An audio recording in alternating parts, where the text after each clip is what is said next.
Bugungi videoda men Minecraftdagi top 3 ta qo'rqinchli faktlarni ko'rsatib beraman. Videomiz boshlanishidan oldin videomizga bir dona like bosib, kanalga obuna bo'lib qo'yishni unutmanglar. Unda videomiz boshlandi. Minecraftdagi 11 va 13-diskdan Stevening o'limi ovozi kelishini eshitganmisiz? Unda eshitamiz. Xo'sh, men hozir o'zimga kerakli bo'lgan plastinka va videoni o'sha ovozni qo'yib beruvchi proigravatelni olib, men o'zimga kerakli bo'lgan 13 va 11-plastinkalarni olaman. Va mana men ikkita plastinkani ham olib oldim. Va endi biz bularni eshitib ko'rishimiz kerak, sababi bu juda ham qo'rqinchli bo'ladi. Unda eshitamiz. Ko'rishingiz mumkinki, bu yerda qandaydir Stevening yugurib kelayotganligini eshityapmiz. Lekin nega bunday? Bunda qandaydir sir yashiringan yoki nimaga Minecraft bunday qo'rqinchli ovozni bu o'yinga qo'shgan? Keling, men sizga bir videorolikni ko'rsatib beraman. Aynan shu musiqa uchun.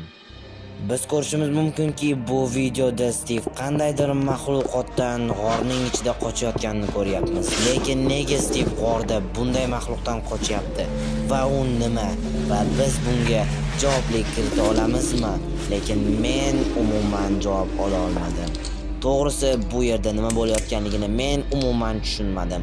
Steve bir joyda o'tirardi, nimadandir qo'rqardi, lekin men bu 11 va 13-plastinkadagi nima sir yashiringanligini bilib turar edim va bu Stevening o'limi edi.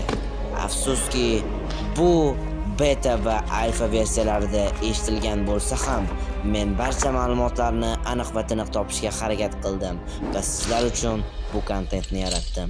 Va Steve o'z yo'lida davom etadi va u Herobrine ko'radi.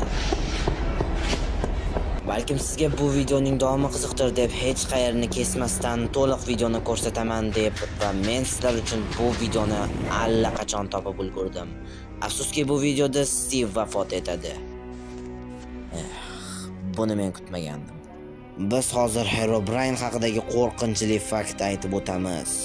Minecraft yaratuvchilari Herobrine'ni har bir versiyada Removed Herobrine degan va buni nega qilishgan? Barcha versiyalarda bu holat ro'y bergan. Nega? Hattoki alfa va beta versiyalarida ham bu holat. Lekin nimagaligini hali ham hech kim bilmaydi.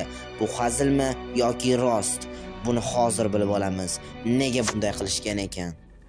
Sizlarga ham bo'lamandagi sifatli va ajoyib banner avatarka va dizaynlar kerak. Unda bemalol Over Designga murojaat qilishingiz mumkin do'stlar. Bemalol o'tasizlar, ssilkadan o'tib, mana shu Over Designdan bemalol sizlar ham banner avatarka va prevyularni arzon narxlarga juda ham sifatli formatda yasatib olishingiz mumkin. Hattoki Baxsiz o'zlari ham shu yerdan preview yasatib oladilar. Shuning uchun men sizlarga bemalol maslahat bera olaman. O'tasizlar, masterdan salom yo'llab, o'zingizlarga kerakli bo'lgan preview yasatib olasizlar bolalar. Bo'lsa men kanallarda kutaman. Let's go. Bunday bo'lishiga sabab Herobrine barcha o'yinchilarni onlayn o'yindami yoki oddiy o'yindami ularni survival o'yinlarga kirib qo'rqitganligidan dalolat beradi va Minecraft har bir versiya yangilanganda Removed Herobrine, ya'ni Minecraftdan Herobrine olib tashlandi degan xabarlarni bildiradi. Afsuski, bu xabarlarning barchasi yolg'on bo'lib, har bir versiyada Herobrine ba'zida o'yinlarda paydo bo'lishni boshlaydi va bu to'liqligicha 1.19 versiyalaridan yo'q bo'lib ketishni boshlaydi. Keyingi fakt. Minecraftda Enderman nima deyotganligini siz bilarmidingiz? Unda eshiting.